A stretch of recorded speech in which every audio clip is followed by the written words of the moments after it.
दोस्तों पिछले 2 माह से मुल्क पाकिस्तान और ख़ास तौर पर शहर इक़्तिदार में जो हलचल मची हुई है, इसकी वजह से हर तरफ एक हू का आलम है और इसी वजह से हर पाकिस्तानी इस वक्त परेशान हो चुका है। और मुल्क में जब भी बेयकीनी की फिजा हो जैसी आजकल है तो सहाफ़ियों की बनी रहती है। इसकी मिसाल यूं ले लीजिए कि एक राह गुम करदा काफिला किसी उजाड़ और बयाबान जगह पर पड़ाव डालने पर मजबूर हो जाए और वहाँ इंसानी आबादी कहीं दूर दूर तक भी दिखाई न दे, खाना पीना खत्म हो रहा हो, तो ऐसे में काफिले वालों के लिए किसी भी तरफ से आने वाला इंसान उम्मीद का पैगंबर होगा, चाहे वो बेचारा खुद रास्ता भूलकर इधर उधर आ निकला हो। कुछ यही सूरत हाल आजकल भी है। एक सहाफी के तौर पर मैं जिससे भी मिलता हूँ एक ही सवाल पूछता हूँ, ये बताओ क्या बनेगा, अंदर क्या चल रहा है। ईमानदारी की बात है कि मुझे खुद पता नहीं अंदर क्या चल रहा है, बल्कि खुदा लगती कहूँ तो अंदर वालों को भी इल्म नहीं कि असल में क्या चल रहा है। जो चलता हुआ नजर आ रहा है वो फिलहाल तो इमरान खान है। यही वजह है कि इमरान खान को निकालने वाले, उनकी जगह लेने वाले और इन्हें छोड़ जाने वाले सभी उलझन का शिकार हैं कि आखिर ये कैसे चल रहा है। दूसरा सवाल जो आम तौर पर पूछा जाता है वो इमरान खान के मुस्तकबिल के बारे में है। जो इनके चाहने वाले हैं वो इस उम्मीद पर पूछते हैं कि मैं इन्हें दोबारा इमरान खान के वज़ीर-ए-आज़म बनने की खबर दूं, और जो दूसरी सियासी जमातों से लगाव रखते हैं वो ये सुनना चाहते हैं कि इमरान खान किस्सा माजी हो चुके, अब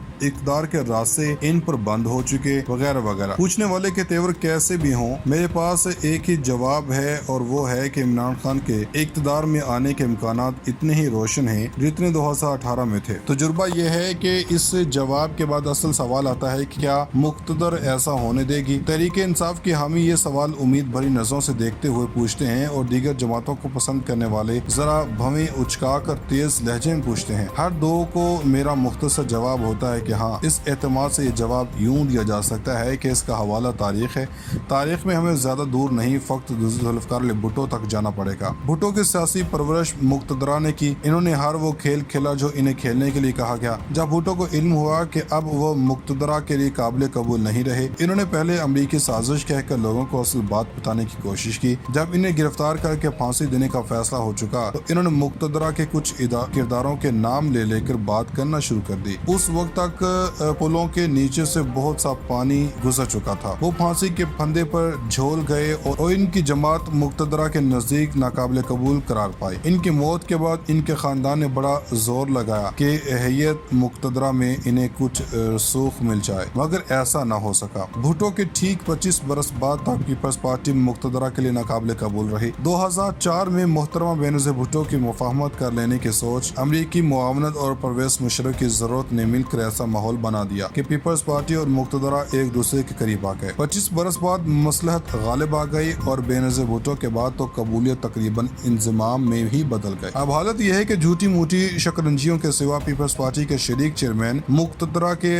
आजमूदा गो गेटर बन चुके हैं। इन्हें जो कहा जाता है वो करके दिखाते हैं। नवाज शरीफ से मुक़्तदरा की मोहब्बत दरअसल पीपल्स पार्टी से नफरत की पैदावार थी। नवाज शरीफ लीडर के तौर पर तराशे गए, आजमाए गए और अपना लिए गए। परवेज़ मुशर्रफ के दौर में ये दरीना ताल्लुक टूट गया और इनके खिलाफ नफरत के बीज बो दिए गए। मोहतरमा बेनज़ीर भुट्टो ने इस नफरत को हवा देने के लिए अपनी जमात परवेज़ मुशर्रफ की मदद के लिए पेश की। मामला चलते रहे, नवाज शरीफ नजरअंदाज होते रहे और पीपल्स पार्टी करीब आती गई। यूं लगता था कि नवाज शरीफ हमेशा के लिए नाकाबिल कबूल हो चुके हैं, मगर 2007 में ही वो काबिल कबूल बन गए। पीपल्स पार्टी से नफरत के खात्मे में 25 बरस लगे थे और नवाज शरीफ सिर्फ 8 साल में ही काबिल कबूल हो गए। इसके बाद इनसे दोबारा गलतियां हुई तो इन्होंने दोबारा नफरत का सामना किया, लेकिन हैरत अंगेज तौर पर सिर्फ 3 साल बाद ही नवाज शरीफ की पार्टी इस सब के बावजूद भी अपना ली गई। अब जरा तारीख के इस रुझान का तज्जिया कीजिए। भुट्टो से मुक़्तदरा की नफरत 25 बरस में खत्म हुई, नवाज शरीफ से 8 साल में और अगली बार से 3 साल में। गोया तारीख़ अमल एक गेंद की तरह आगे बढ़ रहा है। जिसे जोर से जमीन पर मारा गया तो पहली बार ये बहुत ऊंची निकलेगी, अगली बार जमीन से टकरा कर कम ऊंचाई से वापस आ गई, उससे अगली बार ऊंचाई मजीद कम हो गई और यूं बदतरीज गिरती उभरती हुई हमवार तरीके से लुढ़कने लगी। मुक़्तदरा और मुख्तलिफ सियासतदानों के दरमियान मुनाफरत या मुवाफ़क़त का यह सिलसिला किसी के मिजाज के ताबे नहीं है, बल्कि बाकायदा तारीखी अमल है। हम चाहे इसका वाक़याती तज्जिया करते रहें, लेकिन असल में इसका एक मखसूस नतीजा भी निकलना है। यह नतीजा क्या होगा, इस पर गौर करते रहना चाहिए। लेकिन अभी जो सवाल ज़ेर बहस है वो इमरान खान के मुस्तक़बिल से मुतालिक है। इमरान खान पर भी ये इल्ज़ाम है कि इन्हें मुक़्तदरा की हिमायत मिली तो वो माहौल बना जिसमें अवामी हिमायत भी मुयसर आ गई। हम एक लम्हे के लिए ये फ़र्ज़ कर लेते हैं कि ऐसा ही होगा, उसके बाद वो भी अपने पेशरुओं यानी कि भुट्टो नवाज शरीफ की तरह सचमुच के लीडर बन गए। یہ وہ حقیقت ہے جو سب کی نگاہوں کے سامنے ہے، لہٰذا اس پر بحث کرنا ہی یعنی ہے۔ اہم سوال یہ ہے کہ کیا مقتدرہ انہیں دوبارہ اقتدار میں آنے دے گی تو کب؟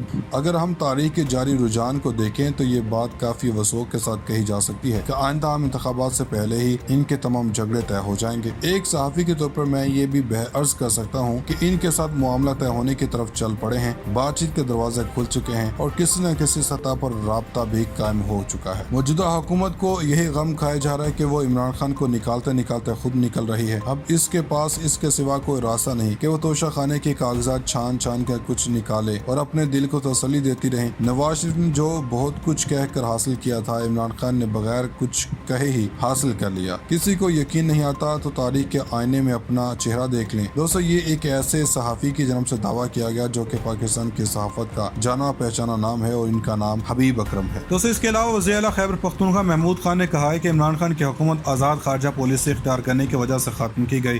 محمود خان نے خیبر پختونخوا اسمبلی اجلاس میں خطاب کرتے ہوئے کہا کہ ہم نے بڑے فراخ دلی سے اپوزیشن کو سنا، امید رکھتا ہوں کہ اپوزیشن بھی میری تقریر صبر و تحمل سے سنے گی۔ ان کا کہنا تھا کہ اپوزیشن کی سابقہ حکومتیں 10 سالوں میں مٹا سوات کی ایک سڑک نہ بنا سکیں۔ ہمارے دور میں ملک ٹریک پر آیا تو رات کی تاریکی میں اس کو ختم کر دیا گیا۔ عمران خان کی حکومت آزاد خارجہ پالیسی اختیار کرنے کی وجہ سے ختم کی گئی۔ انہوں نے کہا کہ آج بجلی کی فی یونٹ قیمت 5 روپے 27 پیسے بڑھا کر سیکنڈ میزائل مارا گیا۔ محمود خان نے کہا کہ وفاقی حکومت تورخم بارڈر پر پھاٹک نہ لگائے، کیا خیبر پختونخوا پاکستان کا حصہ نہیں؟ انہوں نے مزید کہا کہ وفاق کی امپورٹڈ حکومت کے اقدامات خیبر پختونخوا کے حق میں نہیں۔ دوستو، نون لیگ کو 2013 میں اقتدار دلانے کے لیے سیاسی انجینئرنگ کے الزام پر بریگیڈیئر ریٹائر مظفر رانجھا نے ایک بار پھر عمران خان کو جھوٹے الزامات پر اپنا سامنا کرنے کا چیلنج دے دیا۔ سابق ڈی جی اینٹی کرپشن نے کہا کہ 4 سال وزیر اعظم رہ کر عمران خان نے تحقیقات کیوں نہیں کروائیں؟ مظفر رانجھا نے کہا کہ جب انہوں نے کمیشن بنانے کی پیشکش کی تو عمران خان نے میڈیا سے کہا کہ ان کا الزام سیاسی بیان تھا۔ اسی طرح عمران خان نے نجم سیٹھی پر الزام لگا کر کیا۔ انہوں نے کہا کہ عمران خان جھوٹے الزامات سے باز نہ آئے تو کورٹ لے جائیں گے۔ عمران خان کے بارے میں بہت کچھ پتا ہے، وہ سب میڈیا کو بتا دیں گے۔ اقتدار کھو کر عمران خان کی دماغی حالت ٹھیک نہیں رہی، انہیں سنجیدہ نہ لیں۔ دوستو، جاتے جاتے آپ کو بتا دیں کہ وفاقی وزیر خزانہ مفتاح اسماعیل کا کہنا ہے کہ ماہانہ 1 لاکھ سے 3 لاکھ تک تنخواہ والے افراد پر 12% انکم ٹیکس ہوگا۔ جیو کے پروگرام نیا پاکستان میں گفتگو کرتے ہوئے مفتاح اسماعیل نے کہا کہ سابقہ حکومت ہمیں ڈیفالٹ کی نہج پر چھوڑ گئی تھی۔ میں سمجھتا ہوں پیٹرول اور بجلی پر سبسڈی نہیں دینی چاہیے تھی۔ پچھلے سال 1500 ارب روپے بجلی کے سبسڈی پر خرچ کیے۔ وفاقی وزیر خزانہ مفتاح اسماعیل نے خبردار کیا کہ پیٹرولیم لیوی 50 روپے تک جائے گی۔ پیٹرولیم مصنوعات پر سبسڈی نہیں ہونی چاہیے۔ مفتاح اسماعیل نے مزید کہا کہ کہیں کہیں IMF نے ہماری بات مانی اور کہیں ہم نے مانی ہے۔ انہوں نے بتایا کہ ماہانہ 1 سے 3 لاکھ روپے تنخواہ پر 12% ٹیکس ہوگا۔ سپر ٹیکس کے حوالے سے گفتگو کرتے ہوئے انہوں نے بتایا کہ بینکوں اور شوگر انڈسٹری پر بھی سپر ٹیکس لاگو ہوگا اور یہ ون ٹائم ہوگا۔ مفتاح اسماعیل نے بتایا کہ ہول سیل اور ریٹیل دکانوں پر 3000 سے 10,000 روپے تک فکس ٹیکس لگایا ہے۔ سونے کی 30,000 میں سے صرف 22 دکانیں رجسٹرڈ ہیں۔